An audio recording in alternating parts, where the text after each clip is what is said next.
Fondation Jean Jaurès. Penser pour agir. Le 29 mai prochain, il y aura des élections très importantes en Colombie, des élections présidentielles. Dans ces élections, il va être question de sécurité, de problèmes sociaux, mais aussi d'environnement. Et pour parler de ce dernier point, nous allons dialoguer avec Juan Duputel, qui est le président de l'association Umstanda France-Colombie.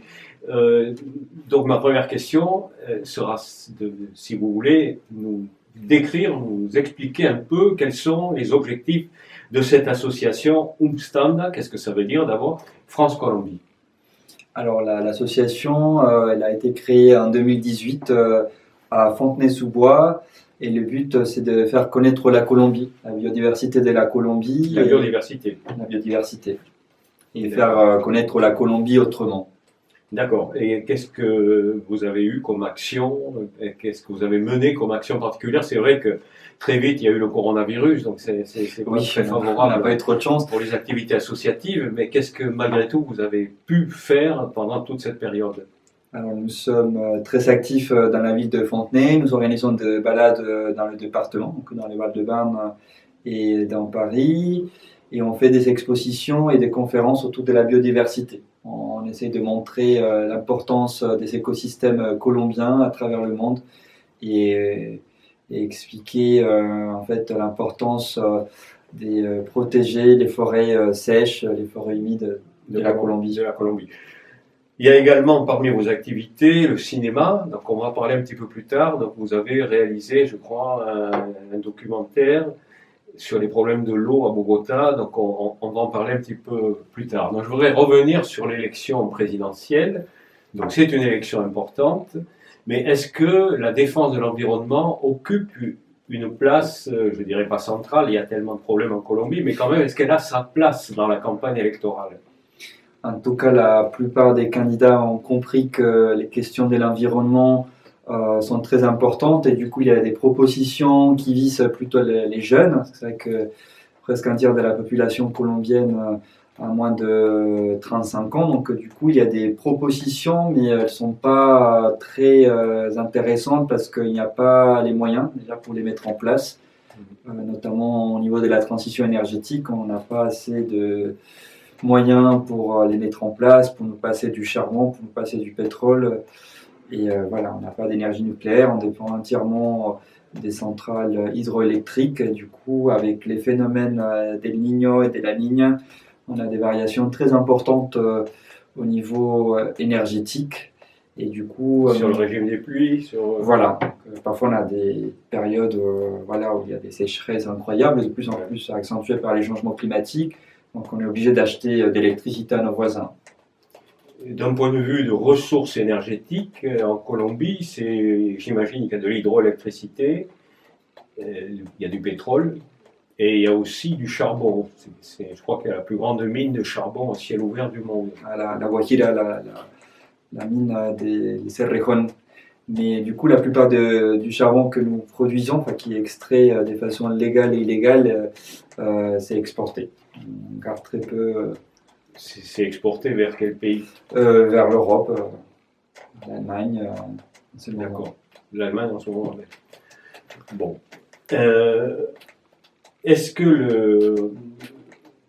le conflit colombien a une incidence dans les questions environnementales? La culture de la coca, les moyens de lutte contre la culture de la coca, est-ce que c'est un problème qui est quand même particulier à la Colombie, mais qui joue son rôle dans les questions environnementales?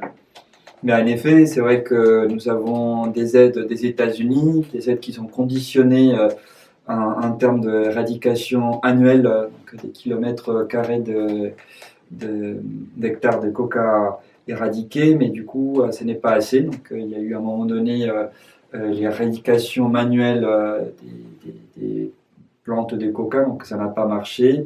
Donc, la Cour constitutionnelle s'est opposée à l'aspersion par glyphosate, qui était utilisée dans les années 2008-2012, mandat d'Uribe, et qui était très nocif pour l'environnement parce que ça tuait toute forme de vie, Toute la végétation, oui. de la végétation. Du coup, voilà, c'est quand même ce sont des actifs très proches de l'agent Orange, cet agent qui était aspergé pendant la guerre du Vietnam. Donc, on est quand même dans une dynamique destructrice. Donc, c'est un problème assez conséquent parce que malheureusement, après la pandémie, la Colombie a énormément augmenté la production de cocaïne, du fait que l'État n'a pas pu être présent dans toutes les zones et que la crise économique a fait que voilà, les paysans plantent de plus en plus sous la pression des groupes paramilitaires. Et cette culture a des incidences sur l'environnement? Oui, parce qu'il faut, défricher la forêt, il faut faire de la place, c'est-à-dire la déforestation qui était un problème qui touche le pays depuis une bonne vingtaine d'années, justement pour ouvrir des routes. Là où on plante le plus de coca, ce sont les zones où il y a le plus de biodiversité. Ça menace tout l'équilibre. Si je me rappelle bien, dans les accords de paix signés avec les FARC, il y avait une partie des accords de paix qui était consacrée aux mesures à prendre, alternatives, afin que les paysans puissent avoir des moyens de vie qui rompent avec cette pratique de la culture de la coca. Apparemment, d'après ce que vous me dites, ça n'a pas fonctionné. Ça n'a pas fonctionné parce qu'il n'y a pas eu de vraies volontés politiques de la part du gouvernement actuel. Les accords n'ont pas été respectés et du coup, il n'y a pas eu une transition écologique par rapport à ces cultures en fait. Bien au contraire, depuis les années du quai, le pays a triplé pratiquement ses surfaces de plantation de coca. Est-ce que ça veut dire que, à la différence d'autres pays ou en Europe, le problème principal en matière de défense de l'environnement en Colombie, c'est pas la transition énergétique, c'est la transition de la coca vers autre chose? Voilà, et à un moment donné, c'est vrai que comme on est un pays qui ne produit pas déjà assez pour nous-mêmes, dépendant d'autres pays, déjà pour avoir le riz. On consomme beaucoup de riz en Colombie, beaucoup d'haricots rouges, on n'en produit pas assez, donc il faut faire venir d'autres pays. Et voilà, c'est un déséquilibre. Et est-ce qu'on peut dire que pour ces élections du 29 mai, dans la perspective d'une alternance qui semble probable au vu des sondages, est-ce que le candidat de gauche, qui est le mieux placé, Gustavo Petro, a dans son programme électoral des éléments qui permettraient de faire bouger les lignes en matière de défense de l'environnement? Alors il s'est déjà opposé au fracking, ce qui est une chose très importante, mais il y a tellement de pression des multinationales pour développer des projets pilotes que je pense qu'il ne pourra pas. Enfin, il y a déjà des engagements pris par les gouvernements précédents. Il y a des politiques des zéro émissions CO2 d'ici 2050, mais voilà, c'est une transition très très lente parce que malheureusement on a des vieilles voitures qui polluent énormément. On n'a pas de réseau ferroviaire, donc la plupart d'aliments sont transportés dans des poids lourds qui polluent énormément. Donc pour l'instant, la transition, le pays n'est pas pris. Il faudrait investir vraiment massivement déjà dans une infrastructure ferroviaire pour qu'on puisse déjà transporter ne serait-ce que les marchandises vers l'intérieur du pays. Ce qui veut dire, si je comprends bien, que cette alternance sur la question de la défense de l'environnement, ça ne va pas apporter de changement majeur, d'après ce que vous me dites. Ce n'est pas la priorité, c'est trop coûteux. Donc là, si Gustavo Petro gagne, il faudrait déjà mettre encore plus d'argent pour faire respecter les accords de paix, parce que justement, lors de la signature, il y avait un budget assez conséquent. Il a dû faire une réforme tributaire, une réforme fiscale pour pouvoir financer la mise en place des accords. Et avec le gouvernement actuel, il y a eu beaucoup de manquements par rapport à cela. Donc, je pense que la plupart d'argent va être distribué justement à la campagne, mais pas pour faire une transition écologique, mais plutôt pour rattraper le retard social au niveau des santé, au niveau de l'éducation. C'est une remarque intéressante qu'on trouve souvent en Amérique latine, où les gouvernements d'alternance sont pris entre le social et l'environnement. L'environnement qui suppose un coût. Et oui, c'est très voilà. Comme en France. Donc il y a des priorités, voilà. Mais beaucoup plus, il me semble, en Amérique latine. Alors, dernier point pour terminer cet entretien, il y a un problème de l'eau aussi en Colombie, vous évoquiez la sécheresse. mais aussi et au plateau, autour de la capitale Bogota, il y a des conflits entre des zones où il y a une biodiversité importante et des appétits de promoteurs immobiliers qui souhaitent construire assez loin du centre de la ville et donc dans des zones qui peuvent être de biodiversité. Donc vous avez réalisé un film, comment s'appelle-t-il? Alors on a aidé donc un collectif de l'arrondissement des Suba, donc c'est un grand arrondissement, le documentaire de Bogota. Le documentaire s'appelle Soy Agua, je suis l'eau. Et du coup, voilà, c'est pour faire comprendre l'enjeu de l'eau, parce que c'est quand même très important, même si on a la 6e place au monde en réserve d'eau douce, l'eau que nous avons actuellement, elle est très polluée. Il faut savoir que dans la savane de Bogota, il y a un 5e de la population, donc les demandes d'eau sont assez astronomiques. Et les principaux cours d'eau qui traversent la ville et les municipalités aux alentours sont déjà très pollués par l'industrie du cuir, par la production industrielle tout simplement qui ne respecte pas du tout les engagements écologiques. Donc on a des tuyaux souterrains qui versent leurs eaux usées directement. Pour nous faire une petite idée, il y a le fleuve Bogota et jusqu'à il y a une trentaine d'années, on pouvait s'y baigner, on pouvait aller pêcher. Maintenant, c'est impossible. D'accord.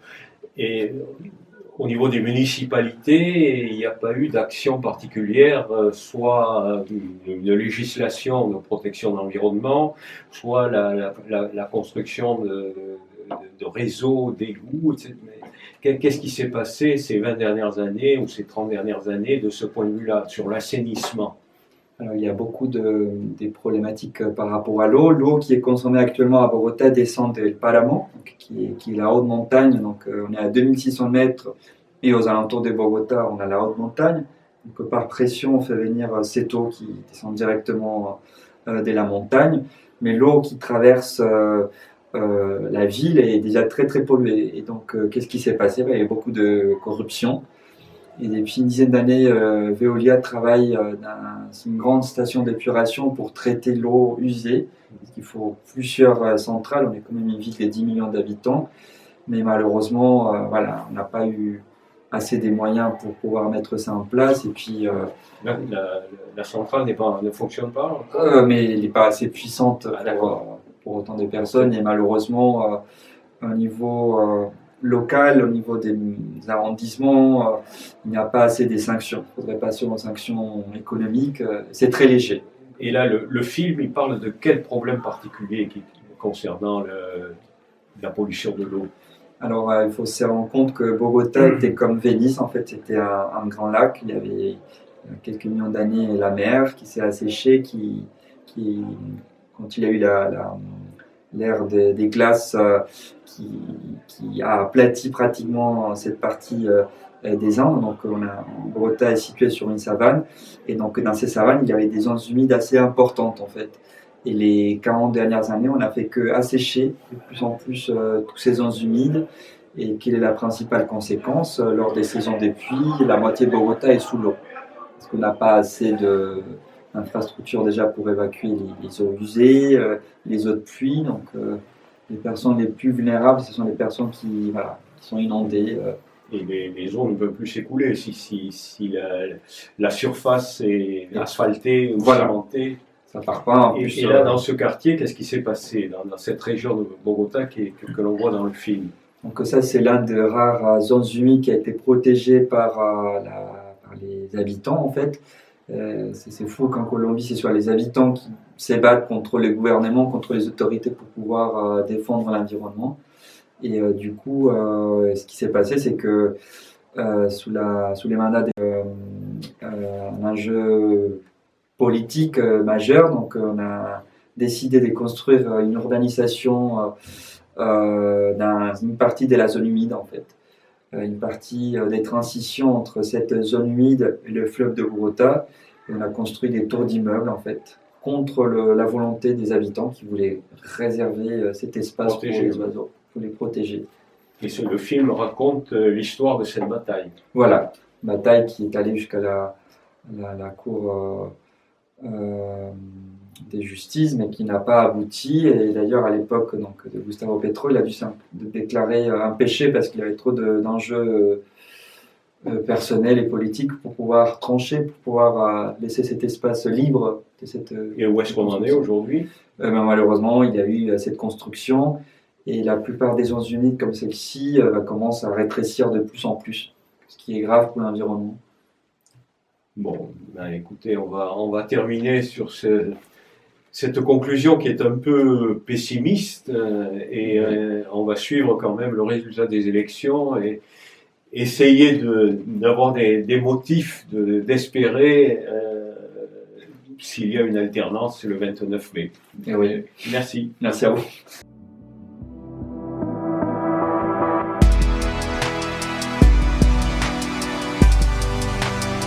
Fondation Jean Jaurès. Penser pour agir.